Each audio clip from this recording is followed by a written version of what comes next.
आज उसी बुज्जनगर का एरिया में उसी Bujjanagar police station 140 BN CRPF 7 battalion TSR and 10 battalion TSR सब मिलके गरचंता एरिया में हम लोग एक गाजा प्लांटेशन एरिया डिस्ट्रक्शन किया है, कटिंग किया है, जो मेच्योर्ड प्लांट था।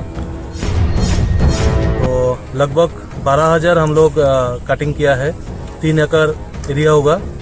सुबह 6 बजे से हमारा ऑपरेशन शुरू हुआ, टिल अभी भी चल रहे और उसको कटिंग करके हम लोग फायर लगा के उसको डिस्ट्रॉय किया। तो लगभग उसका बाज़ार जो रेट है वह लगभग 8-10 लाख रुपया का लगभग होगा। तो ये अभियान चलता रहेगा, आगे भी हमारा पास इंफॉर्मेशन है तो हम आगे भी ये कंटिन्यू करेंगे। ठीक है सर।